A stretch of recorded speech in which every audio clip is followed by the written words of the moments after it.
back to the channel, guys. Today we're going to be reading Choosing Beggars.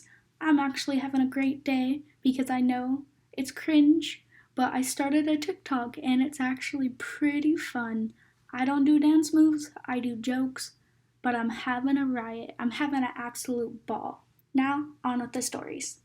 So right now my parents are selling a condo for a bigger one as they are heading towards retirement. This condo is a second home and I used it for college even. They managed to get an offer pretty quickly from a young couple that's just starting out.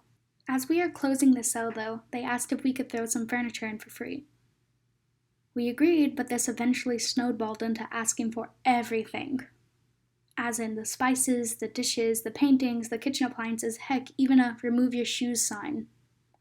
They wanted so much stuff, and the realtor eventually sent us a list of things they wanted from each room so we can see and cross up items we didn't want to give to them. Some of the stuff was mine from college. We crossed off anything that was basically new or good quality items that we want to take to the next place, such as the smart TV, the Roomba, and some dishes that have sentimental value and stuff like that. We just got a reply back from the realtor today, and apparently they want us to reconsider not giving the TV and Roomba. What's crazy is that we're already giving them a pretty nice wireless vacuum, and they still wanted the Roomba.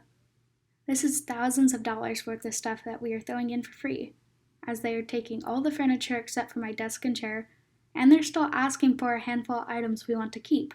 The realtor says we should keep in mind that they're just starting out and they don't have anything. My dad doesn't care and just wants to get a new condo quickly. My mom is pissed.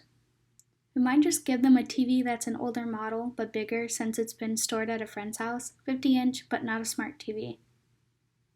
Look, you don't gotta give them folks anything. You're already giving them enough. You didn't have to give them nothing at all, and you're already throwing in furniture and stuff. They should be happy with what they have, okay? Because you didn't have to do any of that. You really didn't. You're being very kind. And it's not your fault that they're just starting out. That's their own life. You don't even know them.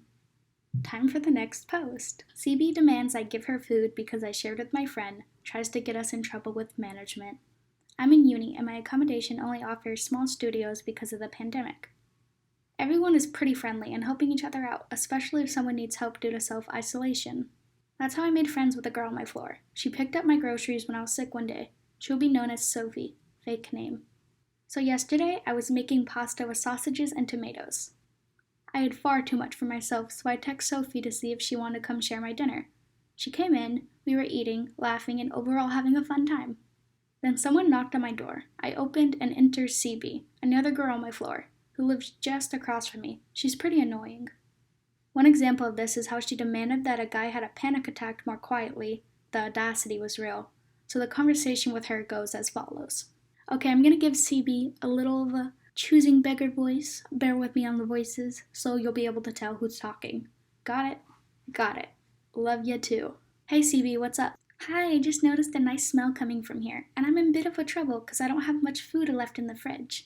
Maybe I could steal a bite of your food? I don't think that's possible. There's almost nothing left. I gave the end to Sophie. It was a lie, but I didn't want to give her my food. Why would you give it to Sophie then? It's not fair. Sophie is my friend and I wanted to spend some time with her. But you should share with me too. After all, I've been so helpful to you in the past. She hasn't. We talked maybe like 3 times. My food, my choice, CB. Go away. I closed the door on her and went back to eating. Sophie and I laughed about it because it's pretty ridiculous. An hour later, someone knocks again. I was pretty pissed thinking it was CB again. CB, for the last time, I'm not gonna give you... There's a manager from accommodations standing. CB, behind him. Hi, we've been told there's a party not respecting COVID guidelines here. May I check the room? Of course, check. It's just me and Sophie. The manager asked for Sophie's room to make sure she wasn't an unregistered guest. Looked at the room and bedroom, then left. The look on CB's face was priceless.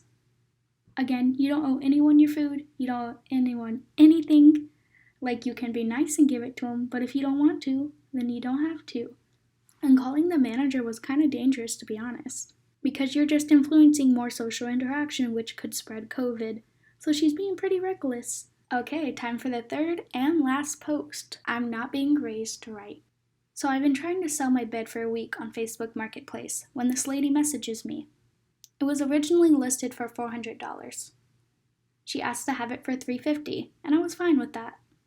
She was going to pick it up the next day, so I gave her my mom's phone number since I wasn't going to be home. Well, the entire day goes by, and she never came. I messaged her asking if she's still interested. Over the day, I had 2 other people ask for it and told them to give me a day to see if this other lady was still coming. She texted me back saying sorry she had been busy today. I asked if she could come tomorrow, Saturday. She responded the next day, Sunday, with this long story about going to a party. I said, okay, well, can you come on Monday then? At this point, I'd been holding it for her since Friday, and now 3 other people were interested in it. She said she couldn't come Monday, so I said, okay, I'm going to open it up to other people who are interested. She asked if they would have the option to buy the bed. I was like, yes, why would I open it up to them? She said, okay, well, if someone buys it then I guess it wasn't meant to be. So I messaged the other people and the woman said she'll take it. Venmo me half the money right now and pick it up tomorrow morning. I tell her that is awesome and give her my address. Guess what? The original lady who asked for it messaged me Monday saying she's on her way. I tell her that I'm so sorry, but it's already been sold. She's confused and says she woke her dad up early and she's coming. I tell her that someone bought it last night when you said you wouldn't come Monday. She ends up calling my mom and yells at her to give her the bed. She wants us to call the lady who bought the bed and tell her she can't have it. She goes on and on about how she is a single mom struggling through COVID. She eventually hangs up on us. I then receive a Facebook message saying I'm a liar and my mom isn't raising me right. I just laughed, but I thought this was a crazy story. I felt bad, but then this other lady had already paid me for it.